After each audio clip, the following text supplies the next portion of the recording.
Assalamualaikum warahmatullahi wabarakatuh guys. Jadi kali ini aku mau cerita atau sharing-sharing ke kalian soal perpinjolan ya. Sambil masak gitu. Nah, untuk teman-teman yang baru bergabung bisa langsung subscribe aku dan nyalakan loncengnya ya. Dan jangan lupa like, komen, share juga videonya ke teman-teman kalian. Dan teman-teman, kali ini aku mau sharing ke kalian itu seputar pengalaman aku dimana usaha memakai pinjol. Sebelum aku berani usaha pakai pinjol, sebenarnya aku udah pernah kena scam. Nah, si scam ini minjem data-data aku untuk mencairkan uangnya atas nama aku ke rekeningnya dia. Akhirnya aku yang harus membayar. Nah, scam ini sebenarnya teman yang aku kenal itu lewat Instagram. Nah, kalau misalkan teman-teman mengatakan aku bodoh, memang aku bodoh ya teman-teman. Apalagi waktu itu aku nggak ngasih nomor PIN, nggak ngasih nomor apa. Jadi dia tuh memang maksa ya, selalu ada yang dia jadikan alasan, entah itu keluarganya sakit, entah dia diusir, entah dia butuh pinjaman untuk berangkat kerja, kemudian minjam limit kredipo aku untuk beli handphone itu dengan cara kredit ya teman-teman. Jadi waktu itu yang harus bayar cicilannya itu aku. Dan kalau aku jelasin scam, mungkin kalian udah paham ya, scammer love ya. Jadi orang ini tuh ngedeketin aku cuman karena ingin menguras keuangan aku. Sampai akhirnya aku ngebayarin utang-utang dia di pinjol yang atas nama aku. Dan sebenarnya banyak banget yang udah kena scam dari luar negeri maupun dalam negeri. Dari sesama satu negeri ataupun beda negara gitu. Nah, itu kebanyakan orang-orang yang kurang paham soal scam atau tindakan penipuan. Nah, teman-teman, sebenarnya yang banyak jadi korbannya itu adalah yang berumah tangga dan seorang ibu-ibu, biasanya single parents. Nah, yang sudah berkeluarga ini biasanya itu kayak orang-orang dari TKI atau kerja di luar negeri. Nah, ini banyak banget teman-teman yang kena scam. Sampai waktu itu aku gali lubang tutup lubang. Aku minjem di aplikasi lain untuk menyelamatkan nama aku. Kemudian aku bayarkan ke aplikasi yang aku nunggak dan jatuh tempo besok.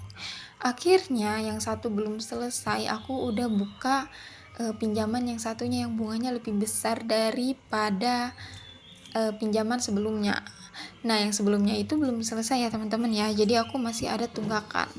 Tapi jatuh tempo yang pinjaman baru aku pinjam itu sekitar 14 hari. Nah, teman-teman tahu kan nih yang mana legal dan mana yang ilegal. Sebelum aku menggunakan pinjol itu sebenarnya aku udah ngerasa cukup banget teman-teman. Tapi karena memang aplikasi itu dipakai terus-terusan itu sama si tersangka ini, akhirnya dia kabur, aku yang bayar gitu ya. Jadi teman-teman, sebenarnya aku itu udah ngerasa cukup banget, tapi pas aku kelilit itu aku dari segi keuangan sudah bermasalah. Padahal dari segi ekonomi atau misalkan dari segi upah gaji itu udah cukup banget ya, untuk sebulan untuk nabung juga itu udah cukup banget. Apalagi ada kayak lemburan-lemburan gitu, bonusan-bonusan gitu, sebenarnya itu udah cukup banget teman-teman. Tapi karena aku udah kenal pinjol di sini, akhirnya keuangan aku hancur ya. Bahkan waktu itu aku pernah nggak punya uang sama sekali pas aku kerja. Jadi teman-teman sudah tahu ya, jadi pinjol ini agak menyusahkan gitu ya. Jadi bikin kita kayak yang sibuk atau ribet sendiri soal keuangan. Dan banyak banget nih yang komen, kan utang harus dibayar, nanti di akhiratnya emang gak takut gitu ya.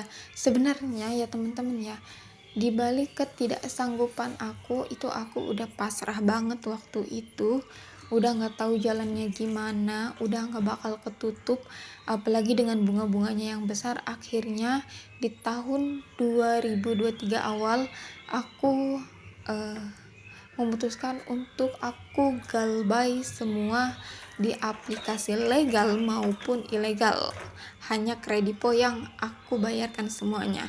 Dan ada beberapa aplikasi yang sengaja memang aku ambil karena aku juga nggak mau nggak mau ini ya, nggak mau rugi juga gitu. Aku udah bayarin aplikasi ini, masa aku nggak dapat apa-apa, apalagi dimulai dari bukan aku yang meminjam.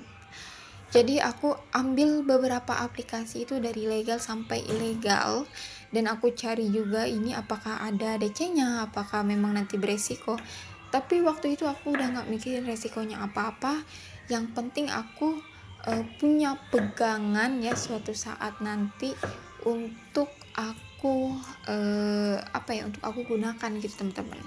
Akhirnya uang itu aku gunakan untuk aku resepsi, itu untuk tambahan resepsi tenda.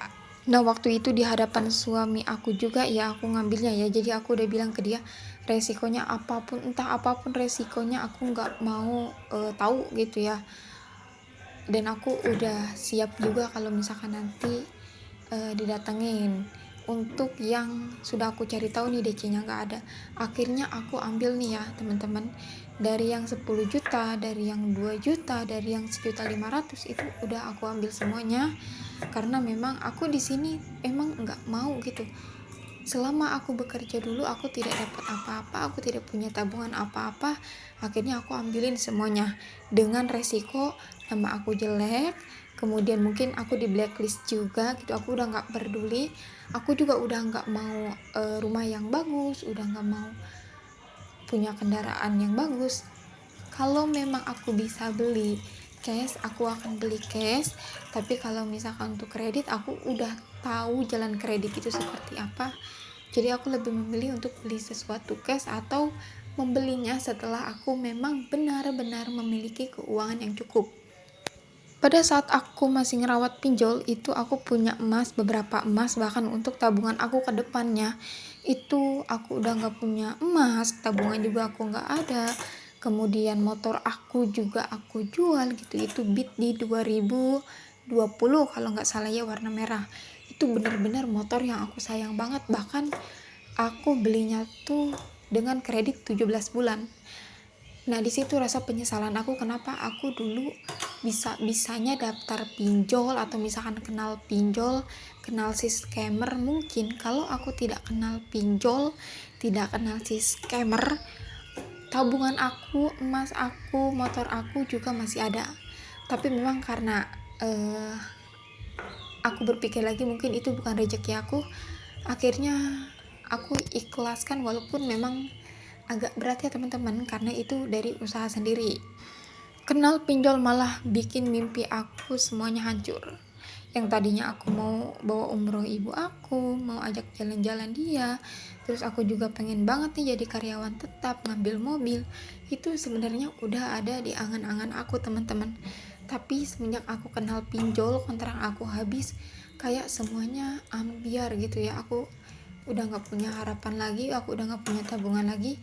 Akhirnya di tahun 2023 aku ambilin semuanya, itu hampir ada sekitar berapa ya, 15 sampai berapa ya, sekitar 20 jutaan lah ya aku ambil di pinjol yang legal maupun ilegal. Karena waktu itu aku tidak peduli dengan resikonya nanti, yang penting aku juga nggak mau rugi gitu.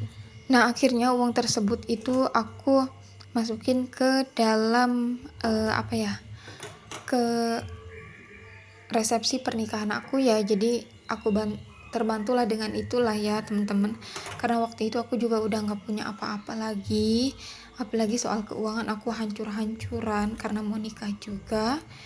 Nah waktu itu karena belum jatuh tempo nih yang semuanya itu, aku ambil di Kredipo. Nah Kredipo ini sekitar 9 jutaan lah ya, 9 jutaan, 5 jutanya aku buat ke warung, sisanya untuk urus-urus yang lain lah ya, untuk ada yang harus aku urusin gitu. Nah akhirnya lama kelamaan dari warung itu berjalan itu nggak sesuai ekspektasi ya, karena di awal tahun itu sekitar bulan berapa ya, pokoknya itu awal tahun itu kakakku meninggal. Akhirnya warung, rokok, sembako itu digunakan untuk di hari meninggalnya kakak aku, karena kalau misalkan di kami itu meninggalnya harus pakai beras, pakai minyak, segala apa-apa itu harus keluar gitu. Akhirnya itu 80%, sekitar 70% lah sembako itu keluar dari warung aku. Nah di sisa itu aku masih punya pegangan lah untuk bayar bank, karena waktu itu kakak aku itu terlilit bank BRI KUR. Itu pun dia terlilitnya karena waktu itu dia usaha warung, tapi warungnya ini akhirnya bukan sepi ya teman-teman ya.